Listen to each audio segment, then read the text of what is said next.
वरिष्ठ नागरिक तीर्थ यात्रा को लेकर लोगों के मन में काफ़ी सारे सवाल है, फॉर्म भरने में भी काफ़ी सारी दिक्कतें आ रही है। तो चलिए आज की वीडियो में इसके बारे में बात करते हैं। सबसे पहला सवाल कि वेबसाइट नहीं चल रही, तो ये तो राजस्थान में हमेशा का है। कोई योजना शुरू नहीं होती उससे पहले वेबसाइट डाउन हो जाती है और वहाँ पर काम नहीं होता। फॉर्म बड़ी मुश्किल से भरे जा रहे हैं। जब आप फॉर्म भरेंगे और आपका फॉर्म बीच में रह जाएगा और दोबारा से आप शुरू करेंगे तो आपको बताया जाएगा कि आपका फॉर्म ऑलरेडी भरा हुआ है। तो ऐसी स्थिति में आपको जो वहाँ पर 3 ऑप्शन है, पहला ऑप्शन लॉटरी का है, दूसरा ऑप्शन रजिस्ट्रेशन का है और तीसरा ऑप्शन एडिट या प्रिंट का है। तो एडिट या प्रिंट वाले ऑप्शन पे क्लिक करके आप जन आधार नंबर और मोबाइल नंबर दर्ज करके सर्च करेंगे तो अभी जो आपने आधा फॉर्म भरा है वो सर्च में आ जाएगा और उसे आप कंटिन्यू कर सकते हैं। दूसरा सवाल कि क्या एक असोस आईडी से हम एक से ज्यादा फॉर्म भर सकते हैं? बिल्कुल भर सकते हैं, कोई दिक्कत नहीं है। और यहाँ पर एक सवाल ये भी था कि क्या जिस बुजुर्ग को यात्रा करनी है उस बुजुर्ग की एसओस आईडी होना जरूरी है? कोई जरूरी नहीं है, किसी भी एसओस आईडी से आप कोई भी फॉर्म भर सकते हैं। तीसरा सवाल कि सहायक कब साथ जा सकता है, यानी अगर आपको साथ में जाना है अपने माता पिता, दादा दादी, नाना नानी या किसी भी रिश्तेदार के साथ तो कब जा सकता है? सबसे पहले तो जो तीर्थ यात्रा करना चाहता है या जिसका आप फॉर्म भर रहे हैं उसकी उम्र 75 वर्ष से अधिक होनी चाहिए, तभी सहायक साथ जा सकता है।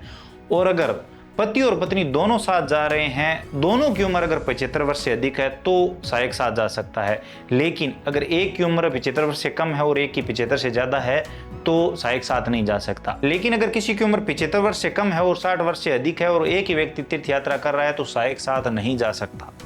और हवाई यात्रा में अगर नंबर आ जाता है तो पति और पत्नी दोनों साथ जा सकते हैं, इसमें सहायक नहीं जा सकता। इसी के साथ यहाँ पर अगर पति और पत्नी दोनों यात्रा करना चाहती हैं तो एक ही फॉर्म भरा जाएगा, दोनों को अलग अलग फॉर्म नहीं भरा जाएगा, एक साथ ही आपको दोनों को ऐड करना होगा। एक सवाल था कि हमारे माता पिता या दादा दादी कुछ जानते नहीं है, अगर हम उनको भेजें तो क्या वहाँ पर कोई स्टाफ होगा या फिर उनके ध्यान रखने के लिए कोई नहीं होगा? तो यहाँ पर बिल्कुल स्टाफ होगा, पूरी ध्यान रख दी जाएगी। और जो लोग गए हैं उनसे मैंने बात की तो उन्होंने कहा कि हर चीज़ मुफ्त देते हैं, यानी कि नहाने का सामान, खाने का सामान, रहने का सामान सब मुफ्त देते हैं। और यात्रा के टाइम की बात करें तो लगभग जो अयोध्या में नंबर आता है, अयोध्या और ये 3 क्षेत्र में नंबर आता है तो लगभग 4-5 दिनों का टूर रहता है। और अगर दक्षिण भारत में कहीं आता है तो 5-7 दिनों में यात्रा हो जाती है। और यात्रा जहाँ से आप शुरू करते हैं आपको वहीं पर लाकर वापस ड्रॉप किया जाता है, छोड़ा जाता है। तो घबराने की जरूरत नहीं है। अगर कोई अकेला यात्री यात्रा कर रहा है तो उसके साथ काफी सारे और भी यात्री होंगे, स्टाफ भी होगा, पूरी व्यवस्था होगी, ऐसी ट्रेन के डिब्बे होंगे। इसी के साथ बात करें चिकित्सा प्रमाण पत्र की तो कल वाले वीडियो में मैंने बताया था फॉर्म के शुरुआत में आपको चिकित्सा प्रमाण पत्र मिल जाएगा। एक फॉर्म में बेसिकली आपको वो प्रिंट कर लेना है और चिकित्सा स्वास्थ्य अधिकारी आपके जो हॉस्पिटल में है उनसे जाकर आप हस्ताक्षर और मोहर ले लीजिए कि आप स्वास्थ्य आपका सही है और आप फिट है यात्रा के लिए, और वो आपको फॉर्म में अपलोड करना पड़ेगा। आपको फॉर्म से पहले वो तैयार करवाना होगा। बात करें शपथ पत्र की तो 100 घोषणा में ज्यादा कुछ है नहीं, बेसिक सी डिटेल भर के आपको आवेदक का हस्ताक्षर कर देना है। अब कुछ लोग कह रहे हैं कि अगर जीवन साथी साथ में नहीं जा रहा है, सहायक साथ में नहीं जा रहा है, तो क्या यहाँ पर जो शपथ पत्र है, जो 100 घोषणा पत्र है उसमें जीवन साथी के हस्ताक्षर मैंडेटरी है? कोई जरूरी नहीं है, बहुत सारे लोगों की जीवन साथी है ही नहीं तो वो कहां से करवाएंगे?